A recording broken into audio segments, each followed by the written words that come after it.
there's a lot of talk lately about CMMC and the rate at which it's becoming the norm. The OMB has cleared the CMMC 48 CFR. That is going to go into effect October 1st. And then it's going to be a dog sled race to try and figure out what the new contracts are going to look like, when it's actually going to go into full effect. So Beth, if you don't mind sharing, kind of the sense of urgency, what organizations need to do to be ready. For those, I know it's been a topic of conversation for a lot of organizations that we support, but even around the industry, when you go to events and you speak, what is the common theme with everybody? Because before it was, I'll just wait till it's time to go. Well, it's time to go, so where are we? So I will say, just to correct, they expect the contracts to start showing CMMC certification requirements starting somewhere around the October timeframe at the earliest, which you can expect as a DoD contractor, prime or subcontractor, or an organization who might be going after the DoD work to see that in their contracts, and not just to follow along, but also to get certified, whether that be level 1, CMMC level 1, level 2. Level 3 is not yet there, so that's in a future phase for CMMC. So what I'm seeing at the conferences is it really coming? Well, I'm here to tell you it's here.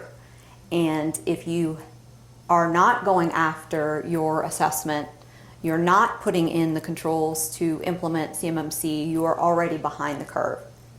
There's already a line of people who are scheduled or have gotten their certifications, and those organizations that have their certifications are the ones that are going to have the competitive advantage. In addition, you want to secure your environment, you want to secure your IP data, your information, your client's information.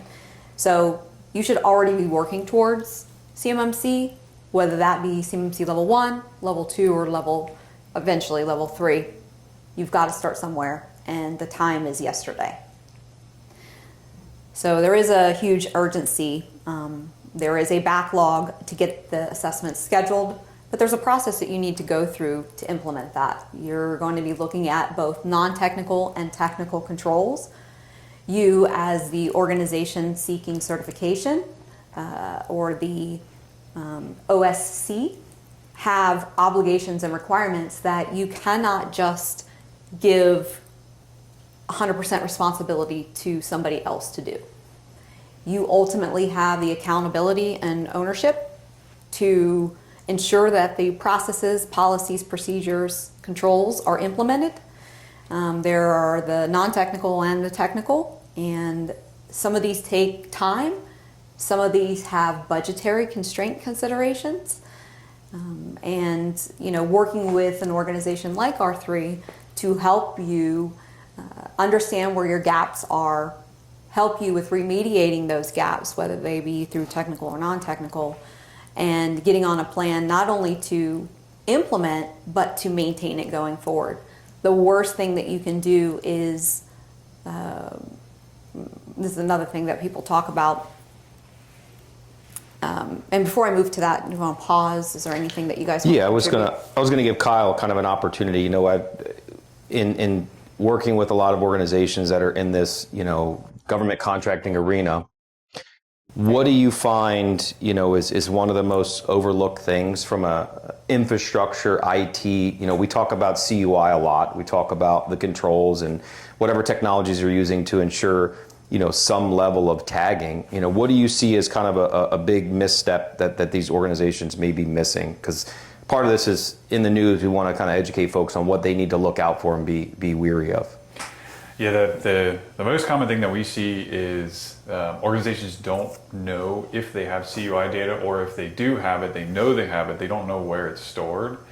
And that is, it's not a problem that can be overcome, but it is one that takes the most amount of time during these implementations of an environment that is going to be compliant against CMMC, is finding that data, making sure it's stored in the right spot, it's tagged, it has its right labels assigned to it, it has policies assigned to those labels that protect that data from falling into the wrong hands. That's what we find quite a bit in these engagements. So it sounds, from a layman term, we've got regulatory compliance requirements, and then we have infrastructure and technology, boundaries that we kind of need to coexist, right? I think there's a lot that needs to be done to ensure, the data is protected, to ensure we're meeting the demands, we're remediating against the things. So I think, is everybody ready for it? As the industry as a whole, it's coming fast. Do we feel everybody has a good grasp, or do we need to continue to educate hard and fast on what we need to do as, part of this overall ecosystem of CMMC compliance and providing work to the DoD? I think education is part of it. I think people don't understand it. I know many people hear the words compliance and they just see a big black hole, and it's confusing to many people. Oftentimes organizations treat it like a checklist, when the reality is that our adversities are continuously coming after us. And you have to stay abreast of what's going on, what the market trends are, what the adversaries are doing. You have to keep your environments up to date. You have to be monitoring and continuously setting up newer controls, remediations to best protect yourself and your clients. And I think that education is one of them, but also not looking at compliance like a checkbox, looking at it as a way of life, looking at it as something that you need to do to shore up your organization. Just like if you own a house, and if you do nothing to maintain your house is not going to be around for you and your families to be in. Many people like to pass down their homes or to resell so that they can go and get a different or new home, maybe go live in the beach somewhere. And but if you're not, we all love the beach. If you're not replacing the shingles that blew off your roof, the water is going to get in and damage your home. And if you're not continuously caulking around the edges of your windows, the water is going to come in, the bugs are going to come in, animals are going to come in and destroy your home. If you don't have bug service, it could be cockroaches or ants or other things. I had that yesterday at a meal, but oh God, that was disgusting. Yes, I'd just like to add, you mentioned about compliance not being a checklist, and it's actually, I had not been exposed to all of the different compliance regulations, prior to being here with R3. And at first, Beth brought me into this world. It was, and I'll take you out. Just kidding. It was a very indeed. It wasn't. I didn't find it enjoyable at first. I was like, this is silly. This is a lot of checkboxing things, but this doesn't really mean anything. Like, I know what we need to do to be secure, but what it actually ended up doing for me, on the technical side, was that it gave me a solid foundation to build upon that has been industry proven, and that isn't just this isn't just CMMC, but there's other compliance regulations. I mean, we started with ISO, then we moved into SOC 2, and then CMMC, and there's just different levels of this. And as a technical professional and somebody that receives a lot of information on a day-to-day basis on the internet, doing research, using AI, there's a lot that's out there, and it can be overwhelming for a technical professional. And having something such as a compliance regulation to build off of, it really helps keep you focused on what you need to go after, from a methodical perspective.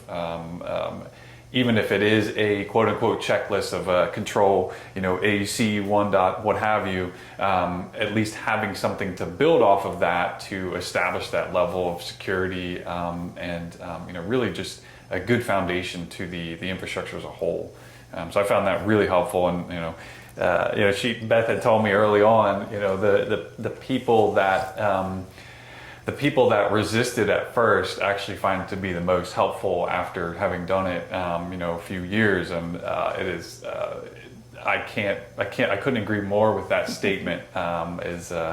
Every time it's audit season for us, I'm like, oh yeah, I get to see the fruits of our labor, and I actually enjoy going through that process now, just because it's.